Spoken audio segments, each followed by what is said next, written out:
Innal hamdalillah nahmaduhu wa nasta'inuhu wa nastaghfiruh wa na'udzu billahi min syururi anfusina wa min sayyiati a'malina.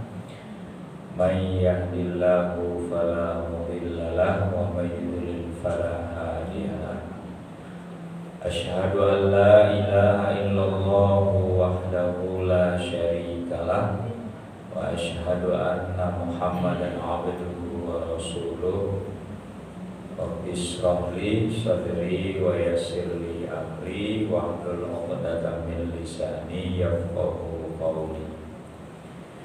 Puji syukur kita haturkan kehadirat Allah Subhanahu wa taala atas karunia-Nya, atas izinnya kita bisa hadir bersama-sama di Masjid Multazam ini dalam keadaan sehat walafiat. Sehat semua Bapak Ibu nggih. Alhamdulillah, mungkin Gusti Allah senantiasa paring kita sehat selalu nggih, sehingga dalam kegiatan dan aktivitas kita keseharian kita dimudahkan dan dilancarkan oleh Allah Subhanahu wa taala. Salawat dan salam tak lupa pula kita aturkan kepada junjungan kita Nabiullah Muhammad sallallahu alaihi wasallam. Kita tetap istiqomah, tetap konsisten mengikuti sunnah beliau, ya, mengikuti ajaran beliau dengan baik dan benar, dan semoga kita diberi kekuatan oleh Allah, ya, untuk senantiasa meneladani beliau, mempraktekkan akhlak beliau dalam kehidupan kita sehari-hari, sehingga nanti insyaallah kita bisa bersama beliau masuk ke surga Allah Subhanahu wa taala. Amin. Ibu bapak jemaah pengajian Jumat, malam Jumat yang dirahmati Allah. Ini kalau tidak salah malam Jumat terakhir di 2024 Bapak Ibu. Jadi malam Jumat yang akan datang itu sudah masuk tahun 2025. Nah, karena itu tema yang saya bawa hari ini yaitu nasihat untuk hari esok. Jadi apa yang harus kita persiapkan untuk hari esok kita, karena sebentar lagi, ya, jadi selamat tinggal ini malam Jumat 2024 ini, ya. Karena malam Jumat 2025 nanti kita sudah baru malam Jumatnya. Nah, karena itu menurut saya persiapkan tema ini tadi. Ini sangat penting, ya, bagi kita, bahwa dalam keseharian kita mungkin kita sudah menjalani dengan baik apa yang menjadi rutinitas kita, tetapi untuk hari esok kita tentu harus ada peningkatan. Nah, peningkatan inilah yang coba akan saya bahas, yaitu nasihat untuk hari esok itu untuk kita semua tentunya, yang perlu kita persiapkan dari sekarang. Karena yang namanya hidup ini kalau tidak ada persiapan itu tidak akan berjalan dengan baik. Ya, Ibu Bapak kesini tadi ada persiapan kan. Jadi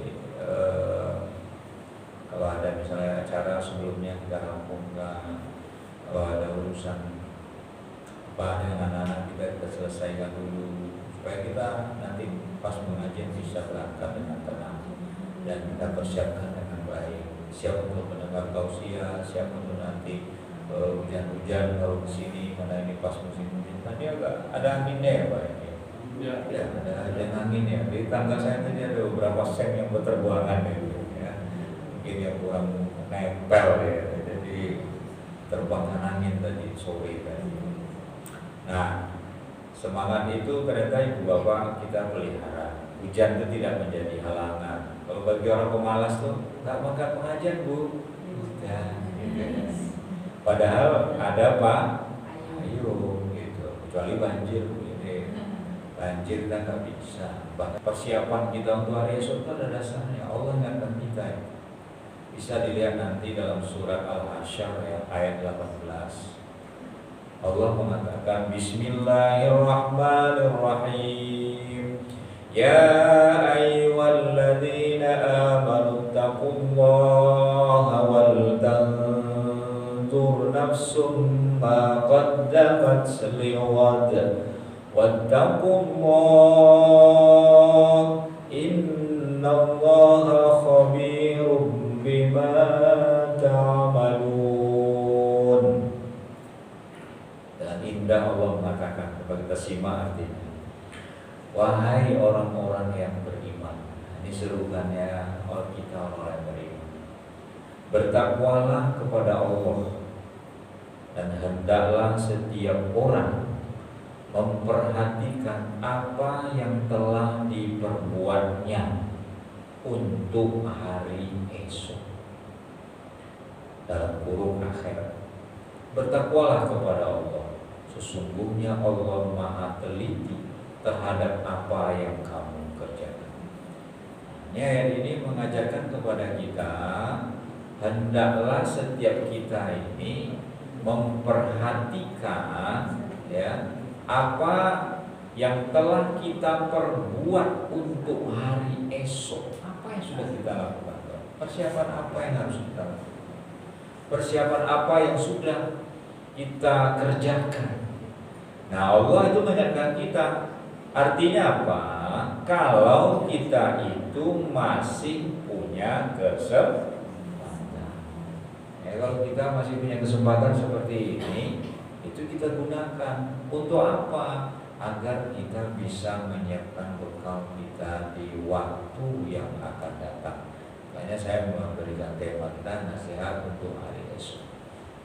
Nah, pertanyaannya, apa saja yang perlu kita persiapkan? Nah, ini pelajaran yang untuk kita malam ini. Untuk persiapan hari esok itu paling tidak kita menyiapkan 5 hal, Bapak Ibu. Ada 5 hal yang perlu kita siapkan. Yang pertama itu adalah menghargai waktu. Di persiapan untuk hari esok itu kita menghargai waktu. Artinya apa? Waktu itu kesempatan, masa, zaman, kelapangan. Sekarang kita punya. Nah, hargai itu waktu.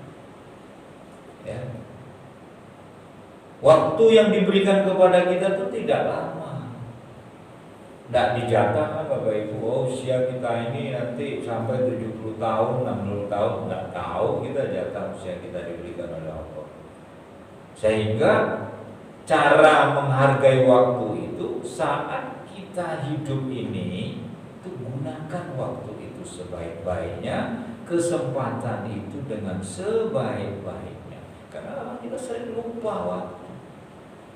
Maaf, ada ibu-ibu ditanya, Bu, ibu kan muslimah, bukan ibu sini, ibu kita sini muslimah, berkerudung semua. Kok belum pakai hijab? Jawabannya apa? Saya belum siap. Ya, katanya gitu loh Pak. Belum siap dengan hijab. Karena nanti kalau udah dipasang terus, nggak bisa dilepas. Siapa bilang? Ibu dalam rumah boleh dilepas itu. Boleh dilihat suami, dilihat ayah, dilihat ibu, dilihat adik, keluarga. Mahram itu boleh dilihat. Dus dilepas Bu. Kalau sampoan. Tidur dilepas, tidak apa-apa. Tapi ada orang mengatakan dengan guyon, serius sekarang, kok nggak pakai hijab Bu? Ibu kan muslimah. Wah, kesempatan itu ada sekarang. Kenapa harus ditunggu sih? Iya. Ya. Nah, ini kesempatan ini sebenarnya. Ada juga orang yang kaya, secara materi udah cukup, badannya sehat, ya. Tanya, udah daftar haji belum? Aku nggak daftar haji, belum siap. Kadang kalau nggak jawaban lainnya standarnya apa? Belum mendapat panggilan. Kalau di panggilan ke haji itu sudah ribuan tahun yang lalu melalui Nabi Ibrahim, Nabi Muhammad yang 14 abad yang lalu, Nabi Ibrahim itu puluhan tahun yang lalu. Ya, kenapa kita mengatakan tidak mendapatkan panggilan? Mungkin yang dimaksud belum mendapat panggilan malaikat Israfil. Ya, baru sadar nanti. Saya pernah ketemu loh orang-orang seperti itu, jawabannya ada. Belum mendapat panggilan. Lah panggilan apa saya bilang? Sudah lama kita dipanggil. Ya. Nah, karena itu kita diingatkan itu oleh Kanjeng Nabi ni'matani maghbunun fihima katsirum minan nas as-sihhatu wal faragh. Nah, ini Kanjeng Nabi ingatkan kita. Ada dua nikmat kata Rasulullah yang manusia banyak tertipu oleh kedua nikmat itu. Nah, kita penasaran apa ini dua nikmat yang membuat manusia banyak tertipu. Ternyata sederhana, apa itu? Yaitu sehatu wal faragh, yaitu sehat dan keluangan waktu. Ya, waktu. Jadi dua ini nikmat ini sebenarnya, tapi kita suka abai. Kok nggak ke masjid, Pak? Monggo jenengan dulu, saya masih sibuk di rumah menunggu waktu luang. Kapan kita itu nggak punya waktu sibuk? Pasti kita sibuk. Ke masjid seperti ini kalau nggak dipaksa nggak bisa, Pak. Ya, ibadah itu kalau nggak dipaksa nggak bisa. Kecuali benar-benar kita sakit, tidak bisa menggerakkan badan, gitu. Ada orang tua kita baru datang, hanya malam ini kita nggak hadir, malam biasanya hadir itu lain sekali. Nah, setiap malam Jumat tidak pernah hadir masjid Mutasam kok, padahal rumahnya dekat masjid. Yang kedua, apa yang harus kita lakukan? Yaitu muhasabah diri. Apa ini muhasabah? Ya, nasihat untuk kita ini baik sekali di Bapak Ibu. Introspeksi diri. Kalau bahasa Jawa nih, ngojo diri, kaca diri. Kenapa? Karena kadang-kadang kita sebagai manusia suka lupa diri, ya. Lupa bahwa kita ini makhluk Allah. Kalau kita makhluk Allah harus taat kepada Khalik Sang Pencipta. Introspeksi diri kita apa? Mengevaluasi perjalanan hidup kita. Oh, ini 2024 kemarin perasaan saya sholat tahajudnya itu kurang. Sebulan masa mau pisah itu misalnya ya. Nah, ini 2025 saya coba tingkatkan. Paling enggak ya seminggu itu ya sekali. Paling enggak tuh. Oh, kita kami loh jam 1 jam 2 kan kalau umur 40 ke atas seperti kita ini kan bangun gak wangi. Oh, jangan aja pipis tok kan loh. Wudu ya. Oh, salat itu udah lama. 2 menit ke 3 menit rampung kok. Mau katanya kadang sebagian kok nggak wudu, nggak sholat. Bangun deh, mukamu kena air itu kalau tidur lagi susah. Nah itu hoax itu ya. Alasan ya. Gak mau malas ya Pak ya. Kalau aslinya ya enggak, seger aja gitu, seger tenang kalau tidur itu kalau habis sholat. Senang hati itu, alhamdulillah saya sudah sholat. Kita tuh evaluasi diri. Oh, saya kemarin tuh sodakohnya waktu itu saya tahun lalu saya belum begitu kaya, sekarang rezeki saya sudah banyak, alhamdulillah anak-anak udah bekerja, sudah mapan. Nah, kemarin 2000, sekarang 4.000 lah, umpama. Oh, Ramadan tahun 2024 saya nggak pernah tuh bikin sodakoh jariah di hari Jumat. Besok saya niatkan lah. Walaupun besok nggak kelakon 2025, minimal sudah ada niat. Innamal a'malu binniyat. Nulis dia amalkan dan niatnya. Kalau niatnya udah ada, dicatat itu oleh Allah. Oh, enggak kelakon, enggak apa-apa. Yang jelas itu sudah dapat pahala. Ya. Nah, itu kita evaluasi. Nah, begini Pak, kenapa saya katakan waktu kita miskin sudah kita dikit, kaya sudah kita juga dikit. Nah, itu yang salah. Coba saya beri contoh sederhana aja. Kalau kita punya uang, waktu kita misalnya hidup kita pas-pasan, punya 10.000, itu ngasih 1.000 kan tak apa-apa rasanya bagi. Wah, enteng mau 1.000. Saya mau gambar duit pedang itu, gitu. Pati murah, kapitan pati murah. 1.000 suka. Tapi begitu penghasilan kita udah besar, anak udah bekerja, bahkan dapat uang dari anak-anak kita, kiriman uang. Lalu kita sekarang di dompet bukan 10.000 lagi, 100.000 gitu. Kira-kira kalau misalnya 10.000 itu 10%-nya 100.000, 10.000 kan 10%-nya 1.000 ya. Nah kalau 100.000 10%-nya berapa? 10. Nah, kira-kira keluar nggak 10.000? Masih sama 2.000. Berarti sama, gak jauh 1.000 dengan 2.000. Itu Contohnya kalau 100.000, kalau 1 juta, kemana-mana isi dompet sudah 1 juta. 10% dari 1 juta berapa? 100.000. Enteng lah mengeluarkan duit 100.000. Berat. Mulanya kalau kita punya rezeki seberapapun, ada mau kita miskin, mau kita kaya, coba sesuaikan. Masa dari tahun 90 biasanya infak 1.000 aja gitu, nggak ada berubah. Padahal harga barang sudah naik. Apa yang kurang kita perbaiki, apa yang belum baik, nah kita tingkatkan. Nah itu muhasabah namanya. Dan itu diingatkan oleh Umar bin Khattab. Umar bin Khattab ini adalah Khalifah Rasyidin yang kedua. Apa kata beliau?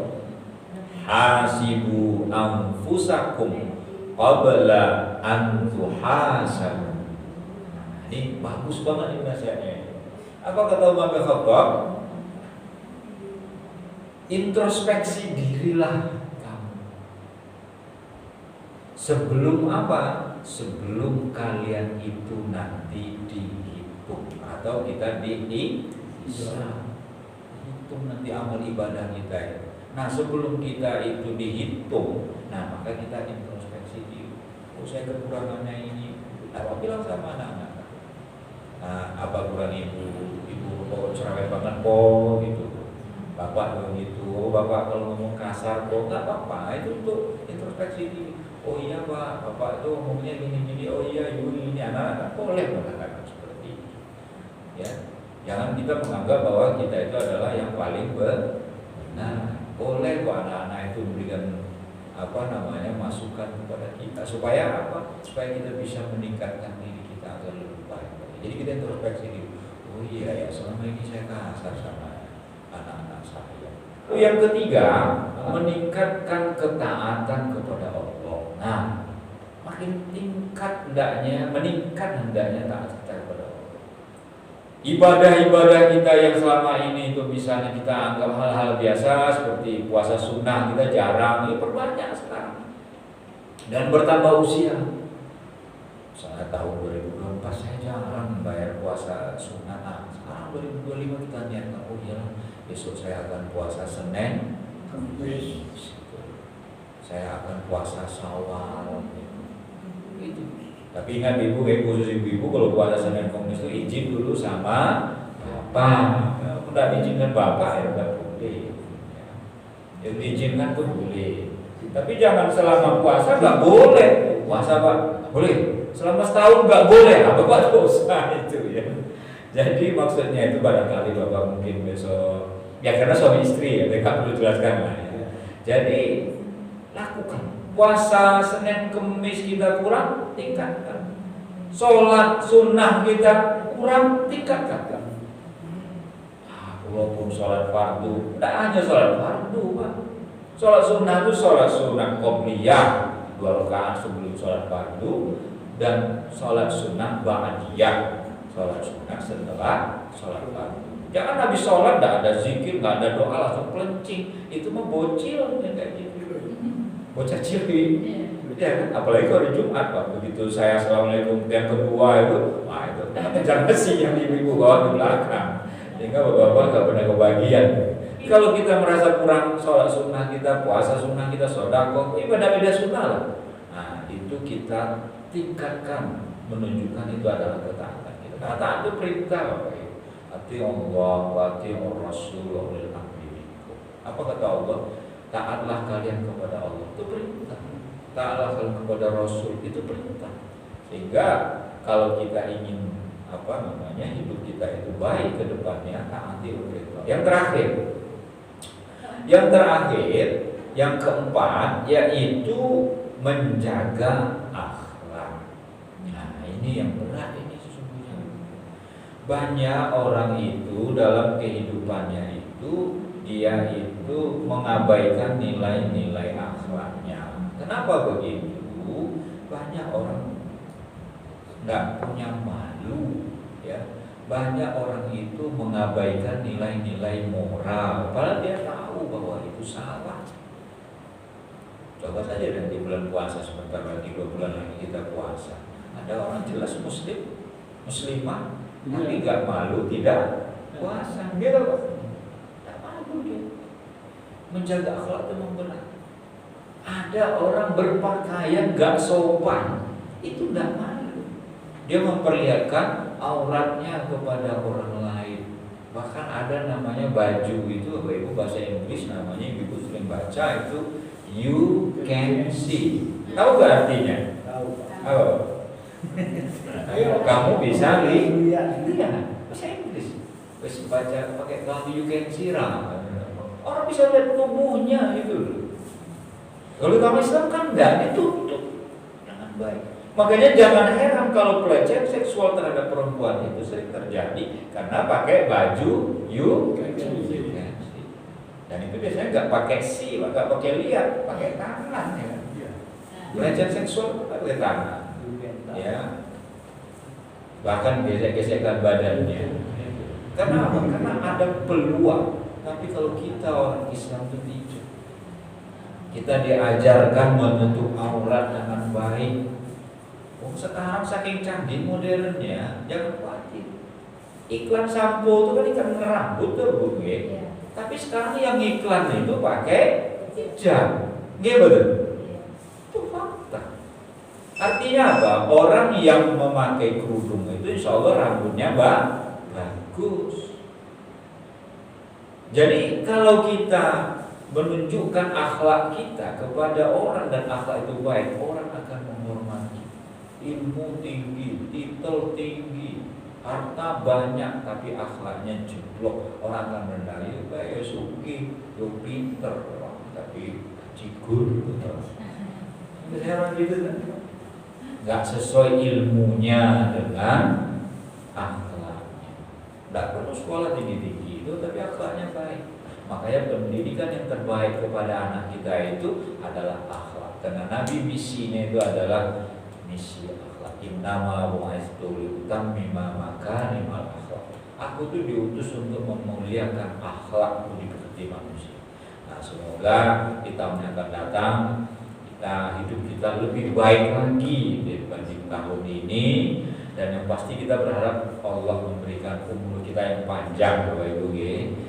Kemudian badan yang sehat, rezeki yang mudah dan murah, dan keluarga kita adalah keluarga yang berbahagia. Amin ya Rabbal alamin. Demikian yang dapat saya aturkan. Kurang lebih mohon maaf.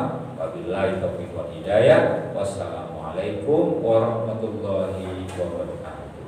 Waalaikumsalam warahmatullahi wabarakatuh.